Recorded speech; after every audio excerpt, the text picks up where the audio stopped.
जब एक मुसलमान का बच्चा किसी गैर मुस्लिम के इलाके से, मुशरिकान के काफिरों के इलाके से, यहूदियों के इलाके से गुजरता था तो वो खौफ होते थे, वो खौफजदा होते थे। उसके पास कोई हथियार नहीं होता था, कोई बंदूक नहीं होती थी, कोई नेज़ा भाला नहीं होता था, लेकिन उसके पास एक चीज थी, वो थी नबी की मोहब्बत, ईमान की दौलत। वो इतना मजबूत होते थे ईमान की बुनियाद पर कि वो किसी का खौफ नहीं रखते थे। मेरे आका फरमाते हैं आज जमाना यह है कि तुम एक मुसलमान, एक सहाबी 1000 गैर मुस्लिमों पर भारी है, और एक जमाना आएगा जब एक गैर मुस्लिम 1000 मुसलमानों पे भारी हो। साहबा ने अर्ज़ किया रसूलुल्लाह सल्लल्लाहु अलैहि वसल्लम ऐसा क्यों? आका फरमाते हैं वो इसलिए कि तुम्हारे दिलों में दुनिया की मोहब्बत बैठ जाएगी और तुम मौत से डरने लगोगे। आज हमारी हालत क्या है? हमारा ईमान कहां खड़ा है? कुरान पाक कहता है ईमान वाले की 5 निशानी है। पहली निशानी यह है कि वो अल्लाह का जिक्र हो जाए तो उसके दिल में खुदा का खौफ आ जाना चाहिए, खुदा का डर उसके दिल में बैठना चाहिए। अल्लाह का जिक्र आने पर तो छोड़ो, या हराम खाएंगे, या सूद खाएंगे, या चोरी करेंगे, या शराब पिएंगे, या अय्याशी करेंगे, या हराम खोरी करेंगे, गीबत करेंगे, डाका डालेंगे, हर बुराई के काम हम करेंगे, और उसके बाद खौफ खुदा तो बहुत दूर की बात। खुदा का खौफ छोड़ दो, बल्कि हम उस गुनाह को आकर दुनिया के सामने बयान करते हैं कि भाई मैंने ये इतना बड़ा कारनामा किया। खुदा का खौफ क्या होता है? हदीस पाक पढ़ के देखो तो पता चले कि खुदा का खौफ क्या होता है। हदीस पाक में आता है रसूल कायनात जनाब अहमद मुश्तबा मोहम्मद मुस्तफ़ा सल्लल्लाहु ताला अलैहि वसल्लम जब हालत नमाज में खड़े होते थे तो सरकार के सीने अक़दस से ऐसी आवाज आती थी जैसे पतीली में सालन पक रहा हो। ये किसका हाल है? ये कौन है जिसके सदके में हम बख्शे जाएंगे, जो मैदान महशर में हमारी शफाअत करेगा? वो नमाज की हालत में खड़े हो। मेरे आका के सामने जब कुरान पढ़ा जाता था तो साहबा फरमाते हैं कि सरवर कौनैन के सीने से ऐसी आवाज आती थी जैसे पतीली में सालन तक पकाया जा रहा। और हमारा हाल क्या है? हम तो बस समझते हैं जन्नत हमारे बाप का ठेका है। समझा कि नहीं समझा? बोलो भैया, जन्नत अपने बाप का ठेका समझते हो ना? जन्नत हमारे बाप का ठेका है, हम यही समझते हैं। हम कुछ करें या ना करें जन्नत में जाना है। आओ हम आपको एक रिवायत बयान करते हैं, हम बात किसी और की नहीं, हम उसकी बात बयान करते हैं जिसे कहते हैं अमीरुल मोमिनीन खलीफतुल मुस्लिमीन। आम आदमी नहीं, अमीरुल मोमिनीन खलीफतुल मुस्लिमीन अफजलुल बशर बादल अंबिया भी तहकीक अबू बकर सिद्दीक रज़ियल्लाहु ताला। और ये बात मैं उलमाए कराम की खातिर तवज्जो चाहूंगा। मैंने जानबूझकर अफजलुल बशर कहा, अफजलुल बशर बादल अंबिया भी तहकीक। मैंने ये बात इसलिए कही है कि आज अहले सुन्नत व जमात में कुछ ऐसे नासबी, ऐसे तब्दीली पैदा हो गए, चाहे कोई पीर हो, कोई खानका का हजरत हो, कोई अल्लामा हो, जो कहता है नहीं अबू बकर सिद्दीक अफजल नहीं है। 1400 साल से अहले सुन्नत का यह अकीदा है कि अबू बकर सिद्दीक अंबिया के बाद सारे इंसानों में सबसे अफजल है। बेशक, सुभान अल्लाह, सुभान अल्लाह। ये जो आज अपनी दुकान चलाने के लिए नए नए हजरत लोग आए हैं ना, और अपने आप को मौलाई कहते हैं, हम भी मौलाई हैं और हम पक्के मौलाई हैं, और हम ही मौलाई हैं।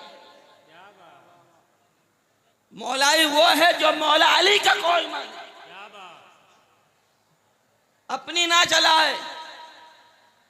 इसलिए मैंने कहा ये मोबाइल पे जो आप यूट्यूब पे सुनते रहते हो है ना, आजकल के कुछ लोगों के बयानात और वीडियो, इसको देख के इल्म हासिल मत करो। इल्म हासिल करना है तो तनवीर इस्लाम चले आओ, इल्म हासिल करना है तो मुबारकपुर चले जाओ, इल्म हासिल करना है तो जमदा शाही चले जाओ। और इल्म के साथ इश्क का जाम पीना है तो अहमद रजा की नगरी चले जाओ। तो मैंने इसलिए जिक्र छेड़ दिया। अमीरुल मोमिनीन अफजलुल बशर बादल अंबिया बितहकीक अबू बकर सिद्दीक अशर मुबशरा में से है। मेरे आका ने जन्नत की बशारत दी है। आप फरमाते हैं, सुनो, कान खोल के सुनो, जन्नत को सस्ता समझने वालों, जिसको नबी ने कहा ये जन्नती है, इतना भी ईमानी हरारत बाकी है तो सुनो। फरमाते हैं, अगर मैदान महशर में पुकारने वाला पुकारे, कोई एक बंदा जन्नत में जाएगा, कोई एक बंदा जन्नत में जाएगा, तो मुझे यकीन है कि वो मैं हूंगा। मुझे यकीन है कि वो मैं हूंगा। और फरमाते हैं, अगर कोई पुकारने वाला पुकारे, कोई एक बंदा जहन्नम में जाएगा, तो मुझे इस बात का खौफ है कि कहीं वो मैं ना हो जाऊं। ये कौन कह रहा है? जिसको अबू बकर सिद्दीक कहते हैं, जिसको अमीरुल मोमिनीन कहते हैं, जिनका नाम खुतबे में पढ़ा जाता है। और आपने क्या समझा है? आपने गागर उठा लिया, आपने चद्दर उठा ली, आपने संदल उठा लिया, आपने 11वीं 12वीं की नियाज कर ली। नियाज जायज है, सुभान अल्लाह, अल्हम्दुलिल्लाह। मिलाद भी जायज है, अल्हम्दुलिल्लाह। ये मामूलात अहले सुन्नत है। और जो नाजायज है वो खुद नाजायज है। लेकिन ये जन्नत की सनद नहीं है, ये जन्नत की गारंटी नहीं है। अरे हमने जन्नत को क्या समझा है? खुदा की रहमत को क्या समझा है? उसके खौफ को क्या समझा है? वो अबू बकर सिद्दीक पेड़ के नीचे से गुजरते हैं, एक चिड़िया दरख्त के साये में बैठी है। आप फरमाते हैं, चिड़िया तू बड़ी खुशनसीब है कि तू इस पेड़ के फल खाती है, इसके साये में रहती है, तुझे मैदान महशर में हिसाब नहीं देना पड़ेगा। दिल पे हाथ रख के बोलना। हम बोलते देखा जाएगा, क्या होगा, हिसाब लिया जाएगा, क्या होगा, हो जाएगा, बख्शिश हो जाएगी, सरकार बख्शवा लेंगे। ये बोलते हुए शर्म नहीं आती? ये बोलते हुए शर्म नहीं आती? बेशक मेरे आका बख्शवाएंगे, लेकिन एक सवाल का जवाब देना, किस मुंह से मुस्तफा के सामने जाओगे? डॉक्टर इकबाल फरमाते हैं, उन्होंने एक नक्शा खींचा है मैदान महशर का। वो कहते हैं, परवरदिगार तू बहुत रहीम है, करीम है, अगर तू चाह ले तो मेरे गुनाहों को माफ फरमा दे, लेकिन अगर तू मेरा हिसाब करना ही चाहता है तो मेरा हिसाब तब करना जब मोहम्मद रसूलुल्लाह ना हो। ये बात समझने की है। हम तो चाहेंगे, हमने पढ़ा है, हमने सुना है, हदीसों से, उलमा से ये सीखा है कि मैदान महशर में गुनहगार मुस्तफ़ा के सामने खड़े हो जाएंगे, अर्ज़ कहेंगे, मेरे आका हमें बख्शवा लीजिए। गुनहगार तो गुनहगार, नेकोकार भी जाएंगे, मेरे आका हमें बख्शवा लीजिए। इसलिए आला हज़रत ने फरमाया ना, क्या ही जो कब्जा शफात है तुम्हारी, वाह वाह, कर्ज लेती है गुनाह परहेजगारी, वाह वाह। हमने ये सुना है, लेकिन इकबाल कहते हैं नहीं, मेरे परवरदिगार जब मेरा हिसाब करना तो ऐसा करना कि रसूलुल्लाह मौजूद ना। इसको समझने की जरूरत है। जब इस पर गौर व फिक्र किया जाए तो मैंने जो समझा है, उलमा के नजर करता हूँ, बात यह समझ में आई कि मेरे मौला जब मेरा हिसाब हो रहा होगा और मेरे नामे अमाल तोले जा रहे होंगे और मेरे नामे अमाल में गुनाहों के सिवा कुछ नहीं होगा, अब मुस्तफ़ा तशरीफ ले आएंगे, तो मेरे आका की निगाहें मुझ पे पड़ने के बाद कहीं शर्म के मारे झुक ना जाएं कि मेरा ऐसा भी गुनहगार उम्मती मौजूद है। इसलिए मेरे परवरदिगार मेरा हिसाब तब करना जब मोहम्मद रसूलुल्लाह मौजूद है। हम किस मुंह से नबी के सामने जाएंगे?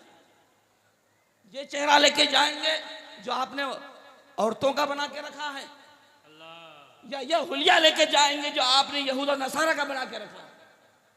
आज आप कहते तो हो कि यहूदी मिटा दो, आप कहते तो नसरानी मिटा दो, इसराइल को मिटा दो। हम दिन रात इसराइल के खिलाफ बदुआ करते हैं, लेकिन आप दिल पे हाथ रख के कहिए क्या आपके घर में यहूदी तालीम, यहूदी कल्चर परवान नहीं चल रहा? आपके घर में आपके बच्चे क्या सीख रहे हैं? आप अपने बच्चों को क्या सिखा रहे हैं?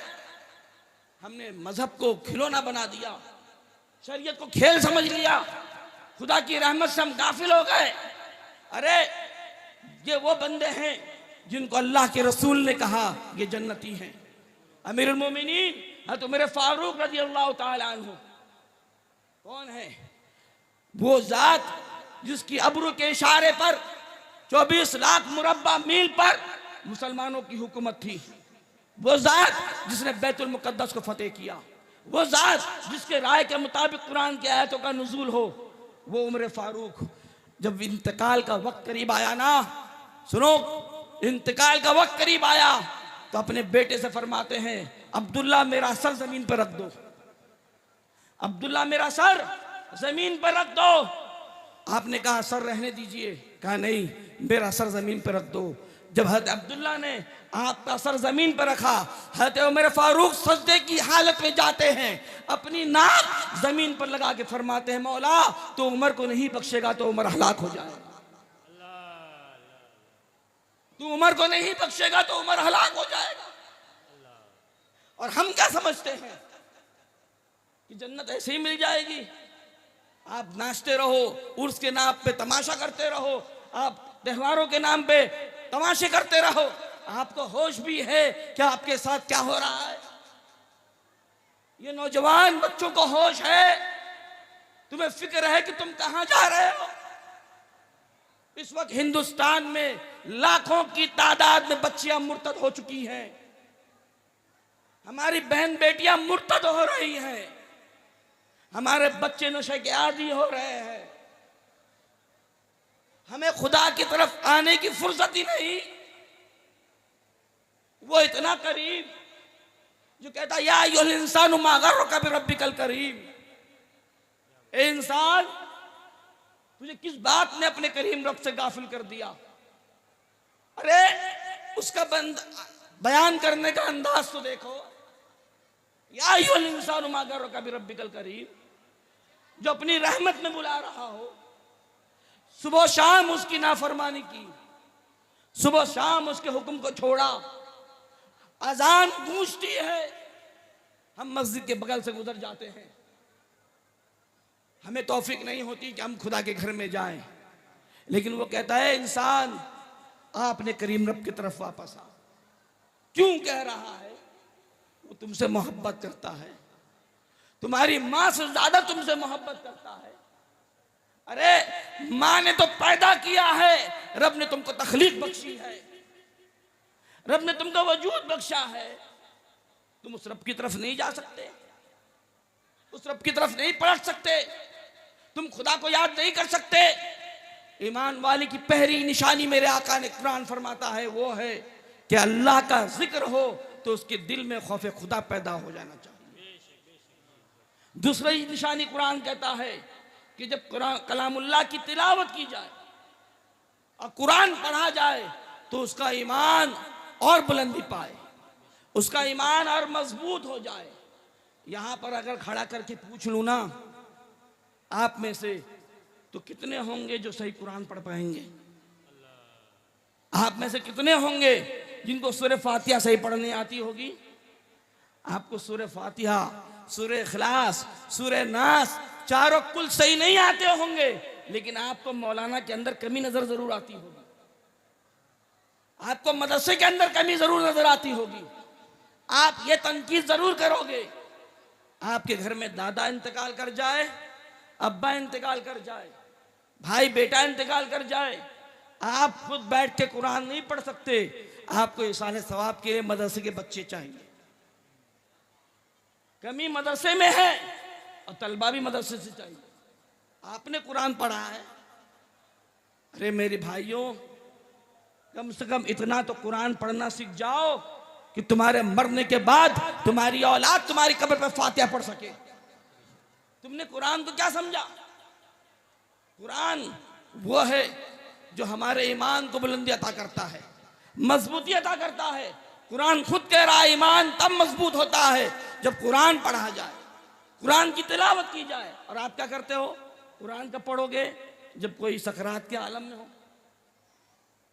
तो सूरह यासीन पढ़ लोगे, जब बरसी हो, कुरान खानी हो तो कुरान खानी में पढ़ लोगे, जब ताबीज़ दुआ कराना हो तो हजरत ने बता दिया सूरह बकरा 40 दिन पढ़ाओ, तब कुरान पढ़ लोगे। उसके अलावा कब कुरान पढ़ोगे? है कोई रास्ता? कुरान वो है जो पढ़ने के लिए भी है, समझने के लिए भी है और अमल करने के लिए भी है। कुरान को पढ़ा भी जाए, कुरान को समझा भी जाए, कुरान पे अमल भी किया जाए, लेकिन आप पढ़ते भी नहीं, समझोगे क्या? और अमल की तो अल्लाह खैर करे। और अमल सीखना है ना तो सहाबा की जात से सीखो, ताबईन, तबे ताबईन, औलिया कामिलीन से सीखो। हुक्म समझ में आए या ना आए, मेरे मुस्तफ़ा बैतुल मुकद्दस की तरफ हाथ बांध के, नियत बांध के नमाज पढ़ रहे हो और हुक्म नाजिल हो जाए महबूब किबला बदलो, हुक्म नाजिल हो जाए हालत नमाज में नबी हो, 2 रकात पढ़ चुके हो, 2 रकात बाकी हो, सहाबा पीछे हो, जिन्होंने मस्जिद किबलतैन देखी है उनको मालूम होगा पूरा उल्टा रुख है, पूरा उल्टा रुख है, आगे और पीछे में फर्क है। अमल इसको कहते हैं। जब हुक्म नाजिल हुआ ना तो सरकार पलटे, रुख फेरा, बैतुल मुकद्दस से काबे की तरफ पलटे, और जब पलटे ना काबे की तरफ तो सहाबा भी पलट गए। कौन पलटे बोलो? सहाबा भी पलट गए, सहाबा ने भी रुख फेर लिया। और जब सहाबा ने रुख फेरा तो सहाबा ने ये नहीं पूछा, ये नहीं पूछा कि महबूब कौन सा हुक्म नाजिल हुआ है। आपने हुक्म नाजिल होने के बाद हमें कुछ बताया नहीं, आपने हालत नमाज में ही रुख फेरा। इसको कहते हैं अमल, क्योंकि वो सहाबी थे, वो वहाबी नहीं थे। क्या थे? बोलिए ना, सहाबी थे। वो किबला नहीं देख रहे थे, किबले का किबला देख रहे थे। इसलिए आला ने फरमाया ना, हाजियो आओ शहंशाह का रोजा देखो, काबा तो देख चुके, काबे का काबा देखो। कुरान पढ़ो ना, कुरान सीखो। क्यों नहीं पढ़ते आप? आपको पढ़ने की तौफीक नहीं है। मेरे भाइयों, वक्त ज्यादा हो रहा है, हम इस बात को समझें, खुदा के वास्ते समझें। आपके हालात बहुत बुरे हैं। मैं नौजवान नस्ल से कह रहा हूं, आपने समझाना इस तरह दीन की तबलीग नहीं होगी। ये दीन इस्लाम इतनी आसानी तक हम तक नहीं पहुंचा है। सहाबा ने अपने पेट पे पत्थर बांधे हैं, तपती रेत पर सहाबा को सुलाया गया है, बड़ी शहादतें दी गई हैं, करबला से लेकर, अहले बैत से लेकर, सहाबा से लेकर, औलिया कामिलीन से लेकर बड़ी कुर्बानियां पेश की गई हैं, तब इस्लाम यहां तक पहुंचा है। क्योंकि हमें कहते हैं ना, बाप कमाई और होती है, आप कमाई और है, तो बपौती में हमें इस्लाम मिल गया। आपने इस्लाम की कदर नहीं की। आज लोग मुसलमान होते हैं, हम खुश हो जाते हैं, फला आदमी मुसलमान हो गया, फला आदमी मुसलमान हो गया, फला अंग्रेज मुसलमान हो गया, फला हीरो मुसलमान हो गया, फला खिलाड़ी मुसलमान हो गया, मुबारक हो, अल्लाह का करम में मुसलमान हो गया। लेकिन इसमें आपका कमाल कौन सा? आपने कौन सी तीर मारी? आपने कौन सा कमाल किया? कमाल तो किया था ताए रसूल, खाजे खाजगा सरकार मोइनुद्दीन चिश्ती अजमेरी गरीब नवाज ने, कि हिंदुस्तान में 90 लाख को कलमा पढ़ा दिया। कमाल क्या महबूबे इलाही ने, कमाल क्या सैयद मखदूम जहांगीर सबनानी ने, कमाल किया वारिस पाक ने, कमाल किया मसूद सालार गाजी ने। आपने कौन सा कमाल किया? उसने ईमान कबूल किया है, मुसलमान हो गया। कैसे हुआ? आप कुरान नहीं पढ़ते ना, आपसे ज्यादा आपके मुखालिफिन कुरान पढ़ते हैं, आपसे ज्यादा आपके मुखालिफिन नबी की हदीस पढ़ते हैं। आपसे ज्यादा आपके मुखालिफिन मुस्तफ़ा की सीरत पढ़ते हैं। आज वो कुरान पढ़ते हैं ना, जब वो हदीस पढ़ते हैं ना, जब मुस्तफ़ा जाने रहमत की सीरत पढ़ते हैं ना, तो फिर वो इस्लाम में दाखिल हो। तो कमाल आपका तो है ही नहीं। कमाल तो तब होता जब कोई कुरान पढ़े बगैर, हदीस पढ़े बगैर, सीरत पढ़े बगैर तुमको देखता और देख के कहता जब मुसलमान इतना अच्छा है तो इसका नबी कितना अच्छा होगा। जब मुसलमान इतना अच्छा है तो कुरान कितना अच्छा होगा, इस्लाम कितना अच्छा होगा। आपने अपने मजहब को, मैं ये नहीं कहता कि नौज़बिल्लाह इस्लाम मिट जाएगा, इस्लाम तो मिटेगा नहीं, लेकिन एक बात याद रखो, अपने आप को नहीं सुधारा तो हम जरूर मिट जाएंगे। क्योंकि अल्लाह हमारा मोहताज नहीं है, अल्लाह आपका मोहताज नहीं है। चाहे नामूस रिसालत की बात हो, चाहे शरीयत की बात हो, चाहे दीन की बात हो, चाहे इबादत की बात हो, वह आपका मोहताज नहीं है। वो तो अपने नबी की नामूस की हिफाजत एक कुत्ते से भी ले लेता है। इमाम हजरत अस्कलानी रहमतुल्लाह ताला अलैह तहरीर फरमाते हैं कि जब मंगोलों ने इराक पर हमला किया और उनका कब्जा हो गया तो एक ईसाई पादरी खड़ा हुआ। खड़े होने के बाद उसने मुस्तफ़ा जाने रहमत सल्लल्लाहु ताला अलैहि वसल्लम की शान में तौहीन करने शुरू की। जब वो तौहीन करने लगा 80,000 का मजमा सामने, 80,000 का मजमा सामने था। एक शिकारी कुत्ता दूर बंधा हुआ था, उस कुत्ते ने भौंकना शुरू किया। लोगों ने जब देखा कुत्ता भौंक रहा है, उस कुत्ते को शांत कराया गया। लोगों ने उस पादरी से कहा कि वो तुमको देख के भौंक रहा है, तुमने मुसलमान के नबी की शान में तौहीन की है, गुस्ताखी की है, वो इसलिए भौंक रहा है। पादरी ने कहा नहीं नहीं, मेरी उंगली का इशारा उसकी तरफ था, वो समझा मैं उसको मारने की बात कर रहा हूँ, इसलिए उसने भौंकना शुरू किया। फिर उसने नबी की शान में तौहीन शुरू की। जब दोबारा शुरू की तो फिर कुत्ते ने भौंकना शुरू किया, फिर उसको शांत कराया गया। जब उसने तीसरी बार नबी की शान में तौहीन की, इमाम अस्कलानी फरमाते हैं कि उस कुत्ते ने अपनी संकली तोड़ी है, उस यहूदी ईसाई पादरी का गला दबाया है और 80,000 के मजमे ने वही कलमा पढ़ के इस्लाम कबूल किया, इस्लाम कबूल किया है। तो खुदा तुम्हारा और हमारा मोहताज नहीं है, हम खुदा की रहमत के मोहताज हैं। अगर अपना वजूद बचाना चाहते हो और अपनी इज्जत चाहते हो, और ये नौजवान जो बैठे हैं, अगर तुम ये चाहते हो कि तुम्हारी बहन बेटियों की इज्जत और आबरू सलामत रहे, तुम ये चाहते हो कि कल को अमर डोबा के इस इलाके से, बस खत्म करता हूं बात, इस अमर डोबा के इलाके से कोई बच्ची हमारी गायब ना हो, तुम ये चाहते हो हमारी बेटियां अपने घरों में पर्दे के साथ, हया के साथ महफूज रहें, तो खुदा के लिए ये खुराफात बंद करो, ये तमाशा बंद करो। तुम जो नंगापन कर रहे हो, ये बेहुदे काम कर रहे हो, उसको बंद करो। आज हम बर्बादी के दहाने पे खड़े हैं। अगर अपनी आंख नहीं खोलोगे, और सुनो, ये उलमा ठेकेदार नहीं है तुम्हारे जिम्मेदार। मौलाना लोग कुछ करते ही नहीं, मौलाना लोग कुछ करते नहीं। क्या हर मौलाना छड़ी लेके हर घर के बाहर खड़ा रहेगा?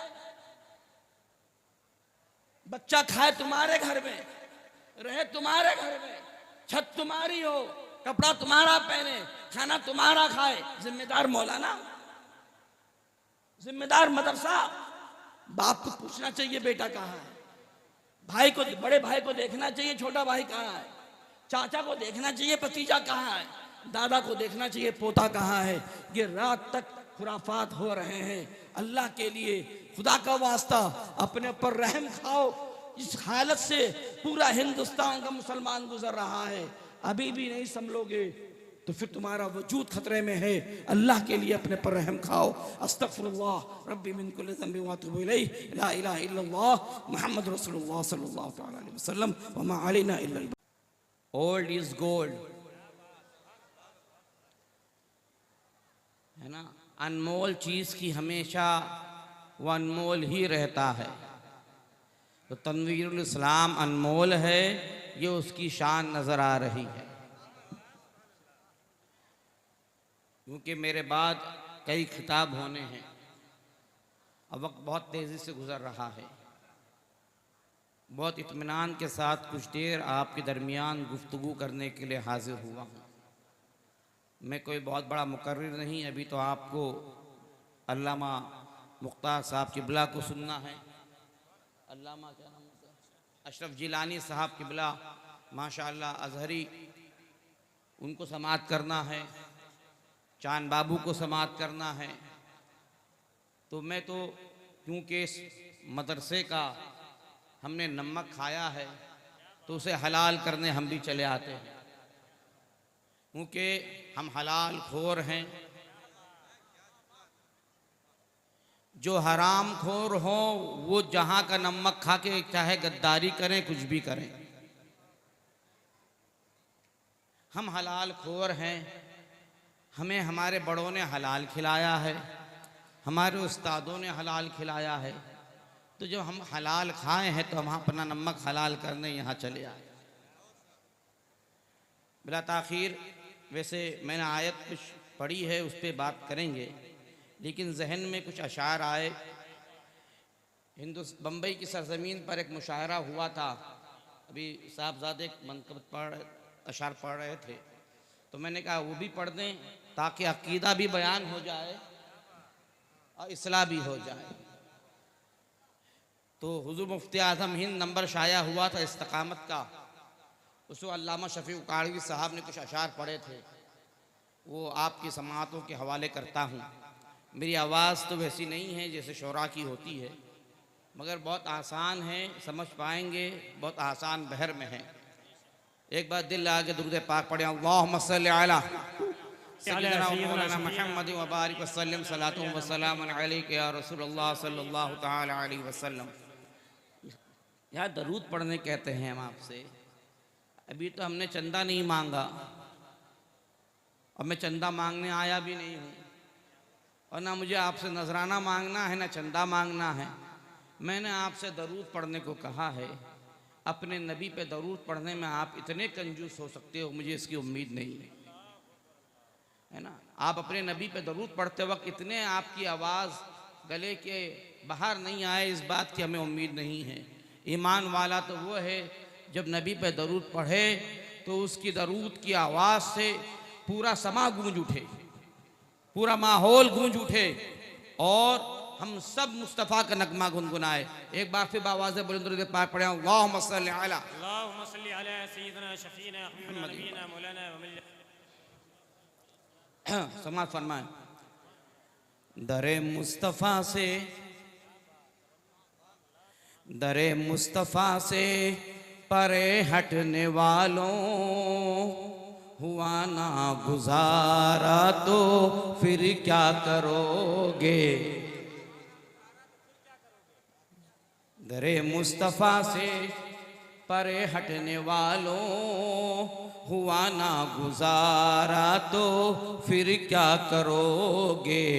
कोई भी अगर ना हुआ दो जहां में वसीला तुम्हारा तो फिर क्या करोगे। दरे मुस्तफ़ा से परे हटने वालों, हुआ ना गुजारा तो फिर क्या करोगे। कोई भी अगर ना हुआ दो जहां में वसीला तुम्हारा तो फिर क्या करोगे। नबी जी की ताज़ीम से रोकते हो, नबी जी की ताज़ीम से रोकते हो, सलात और तस्लीम से रोकते हो। नबी जी की ताज़ीम से रोकते हो, सलात और तस्लीम से रोकते हो। ये हरकत तुम्हारी रसूल खुदा को हुई ना गवारा तो फिर क्या करोगे। ये हरकत तुम्हारी रसूल खुदा को हुई ना गवारा तो फिर क्या करोगे। और ये कुरान के आयत के हुक्म के मुताबिक ये शेर है। नबी जी की ताज़ीम तौकीर बेशक बहुक्म खुदा मोमिनों पर है वाजिब। नबी जी की ताज़ीम तौक़ीर बेशक बहुक्म खुदा मोमिनों पर है वाजिब, मगर शिरक कह के जहन्नम ठिकाना हुआ जो तुम्हारा तो, मगर शिरक कह के जहन्नम ठिकाना हुआ जो तुम्हारा तो फिर क्या करोगे।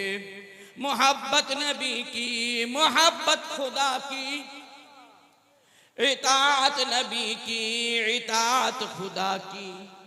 नहीं मानते हो तो ना मानो, लेकिन हुआ जो खसारा तो फिर क्या करोगे।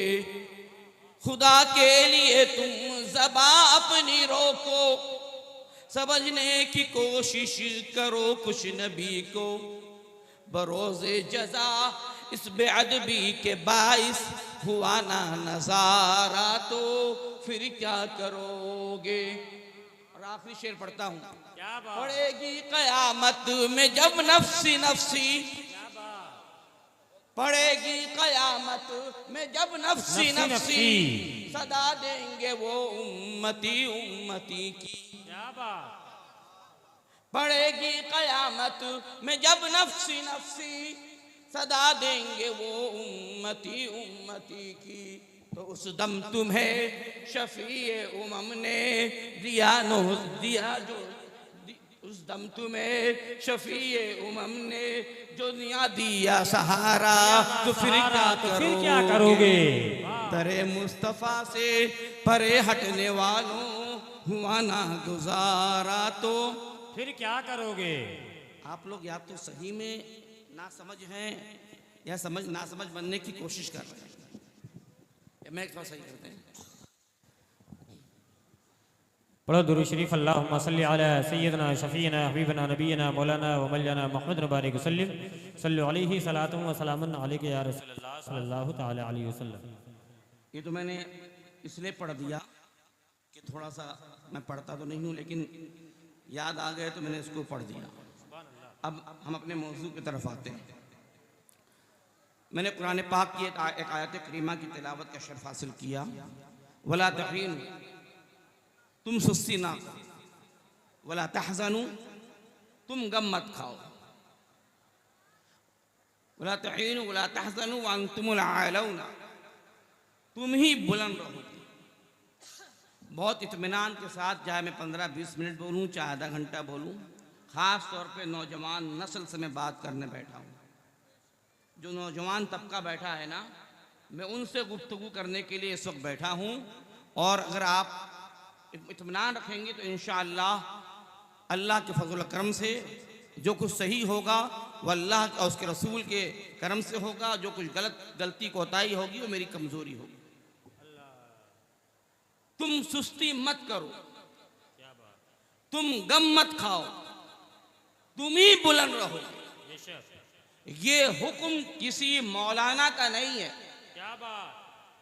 ये हुक्म, ये फरमान किसी पीर साहब का नहीं है। ये हुक्म किसी नेता का नहीं है। ये वादा किसी गली मोहल्ले के प्रधान का नहीं है, या ये वादा किसी हुक्म मुल्क के प्राइम मिनिस्टर का नहीं है। जैसे दूसरे वादे झूठे हो जाते हैं, अकाउंट में पैसा पहुंचता नहीं, ये वैसा वादा नहीं है। ये वादा खुदा का है।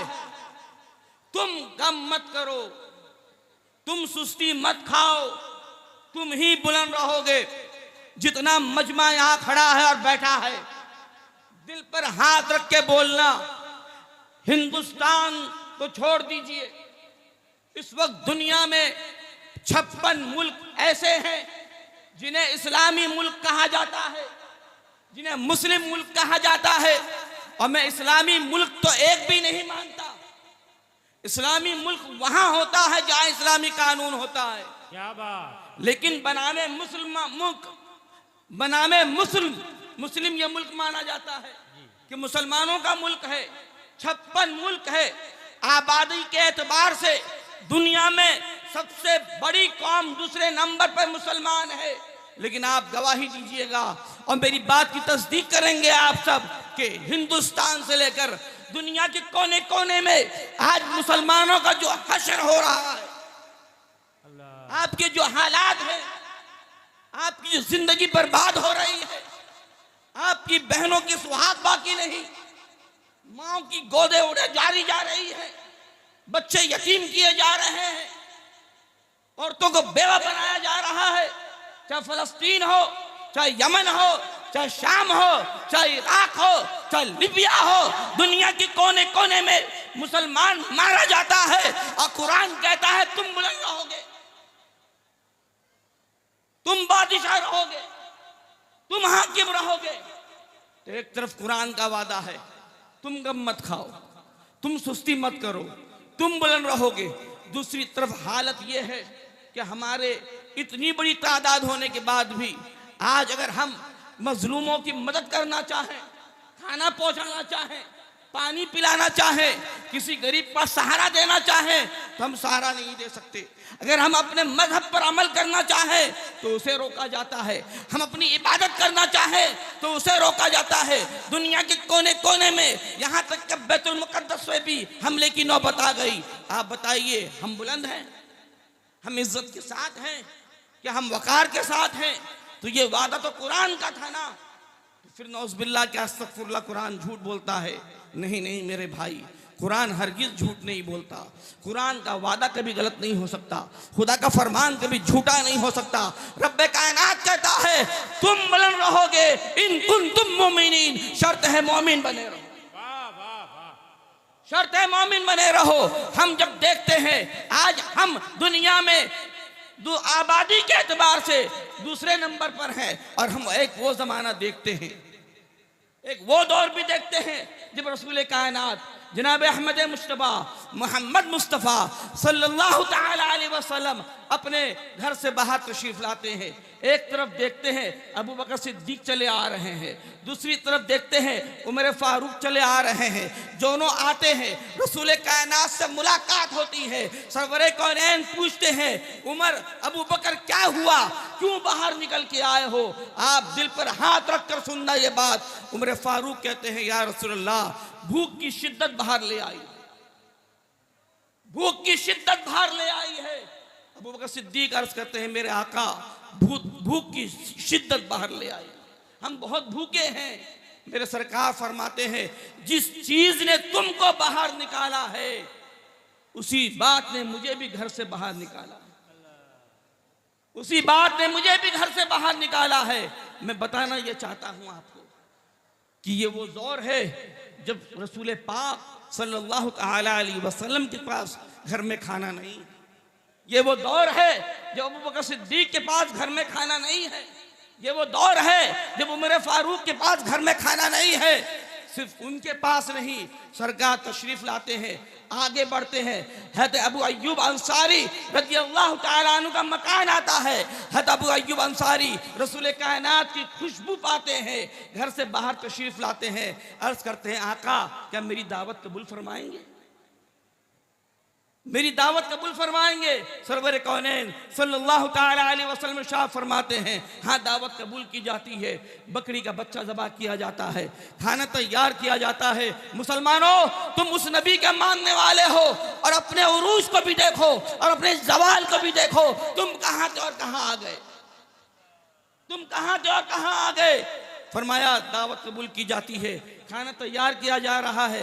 हज़रत अबू अय्यूब अंसारी कुछ खजूर लाकर सरकार की बारगाह में रखते हैं, मेरे आका ऐसे तनाउल फरमाए। खाना तैयार हो रहा है, जब खाना तैयार होता है और सरकार दो आलम की बारगाह में खाना पेश किया जाता है तो मेरे मुस्तफ़ा एक रोटी उठाते हैं, कुछ बोटी उठाते हैं और रख के फरमाते हैं जाओ इसे फातिमा को दे के आओ, उसने भी कई दिनों से खाना नहीं खाया। अल्लाह अकबर अल्लाह। ये वो दौर है जब हम इज्जत की जिंदगी गुजार रहे हैं। ये वो दौर है जब उमर फारूक रज़ियल्लाहु ताला अन्हु और अबू बकर सिद्दीक जैसे जलीलुल कद्र सहाबा भूखे थे लेकिन इस्लाम का परचम लहराया जा रहा है। क्या बात। ये वो दौर है, हमने ये तारीख भी देखी, हमारे पास खाने को नहीं था, आज सब कुछ है, उसके बावजूद हमारे पास इज्जत नहीं, उसकी उसकी वजह क्या है अल्लाह कि हम मोमिन नहीं हैं। कुरान कहता है मोमिन बने रहो। अरे हम जंग बदर की बात करते हैं, मैदान ओहद की बात करते हैं, इस आयत करीमा का ताल्लुक मैदान ओहद से ही है, इसका शान नुज़ूल वही है। हम जंग बदर की बात करते हैं, हम 313 सहाबा की बात करते हैं। अरे तसव्वुफ की दुनिया में जाकर तसव्वुर करके देखो और सोचो